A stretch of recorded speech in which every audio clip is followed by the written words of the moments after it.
You blinked, and now it's happening again. Boston Celtics versus New York Knicks. Playoffs. A historic rivalry, blood in the stands, and a promise unfulfilled since 2013. But this time, it's different. This time, there's Brunson with a thirst for revenge, Tatum chasing the Eastern throne, and a coach who came back from the past to try and save New York. And you know what's crazy? Boston steamrolled the regular season, but this is the playoffs. And the script never follows logic. Are you ready for the war that will decide who goes to the Eastern Conference Finals? Do the Knicks actually stand a chance? In the regular season, Boston swept New York like brushing dust off their shoulder. 4 wins, averaging 125 points per game, shooting over 50% from the field, and less than 10 turnovers a night. Technically speaking, total domination. It was like the Knicks brought a Ferrari to the desert and forgot to fill the tank. Not even Mikal Bridges or Karl Anthony Towns could make a dent. But now it's the playoffs. And Jalen Brunson just showed against the Pistons that he's got star power, even if he's still missing the supporting cast to shine at full. Strength. This matchup goes beyond stats. It's about pride, about unresolved history. But can pride win a series? What if I told you this rivalry has had an open wound since 2013, and this series might finally close a chapter that started over a decade ago? What does 2013 have to do with 2025? Let's rewind. Celtics versus Knicks, first round of the 2013 playoffs. Carmelo and J.R. Smith took down Pierce and Garnett. Doc Rivers left Boston, and Danny Ainge called Brooklyn to ship off the aging stars. That humiliation became the spark for the rebuild that brought Tatum, Brown, and today's powerhouse Celtics. In other words, today's Celtics were born from that loss to the Knicks. And now, 12 years later, Boston has the chance to eliminate the team that started it all. It's the cycle coming full circle, with a brutal twist. Think about it. The team that once brought you to your knees now kneels before you. Or maybe not. Because on the other side, Tom Thibodeau is back in Boston with a plan. But does Thibs, the former Celtics assistant, have the guts to rewrite his own story, right in the place where it all began?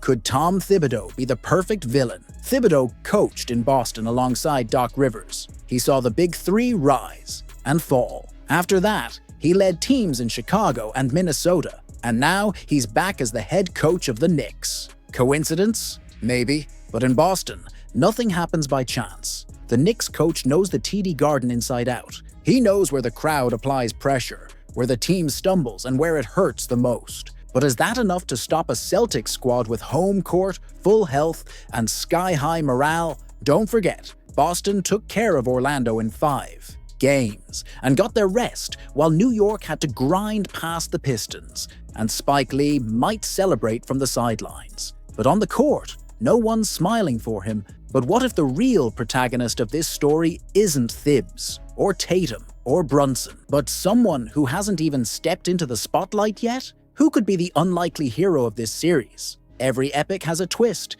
In 2008, no one saw Leon Powell coming. In 2022, Derek White turned into the Game 6 hero. And now, Sam Hauser is shooting with the swagger of a veteran. Al Horford remains the Celtics' silent barometer.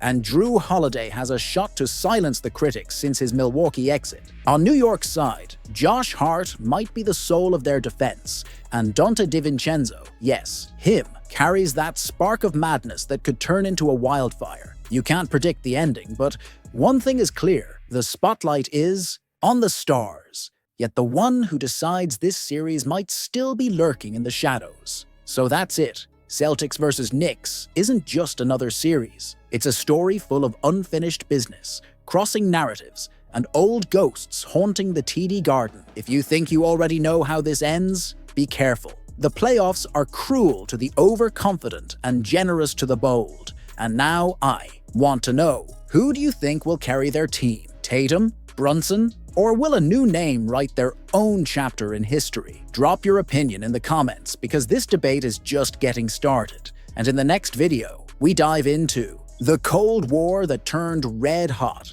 Celtics versus Bucks or Sixers? Who really stands a chance at stopping Boston? You'll want to be here for that.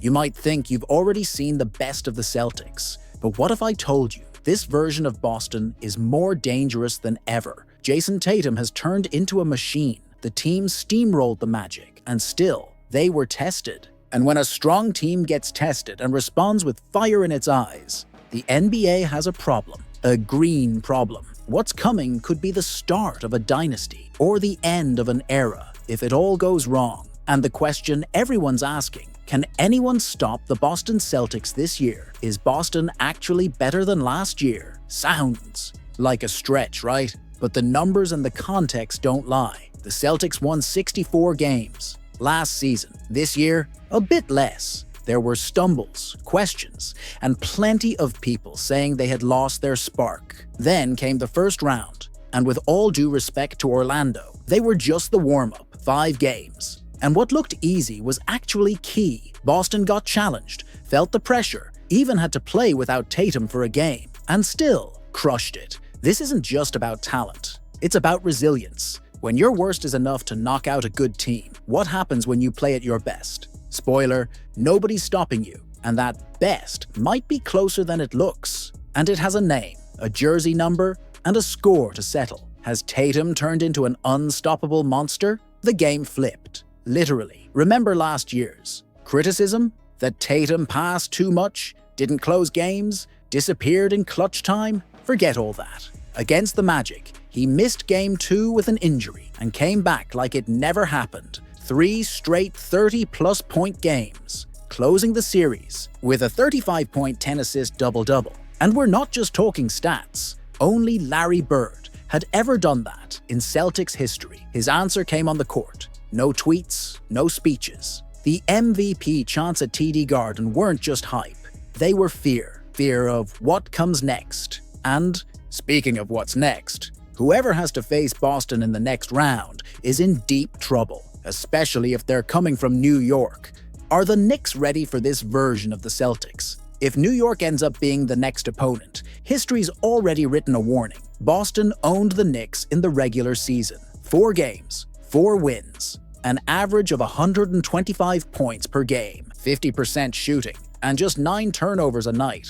It was like the Celtics were playing in bulletproof vests. And the Knicks? They'll need more than a red-hot Brunson and a fired-up Towns. Because this time, Boston comes in rested, rolling, and with home court advantage. Oh, and while New York was sweating it out against Detroit, Boston was polishing what was already gold. But not everything's perfect. And there's still one thing that keeps Celtics fans up at night. What could still go wrong in Boston? Believe it or not, Boston's biggest threat might be Boston itself. The rotation still feels thin at times. The reliance on Tatum and Brown remains heavy. And what if, just if, they're not at their best? Can the bench really carry the load? The series against the Magic was dominant, but it did expose moments of sloppiness, especially on defense. And let's not forget the injury scare with Tatum's wrist. The injury bug never sleeps. Playoffs are precision marathons, and one bad step can send everything crashing down. That's why Boston can't afford even a single mistake.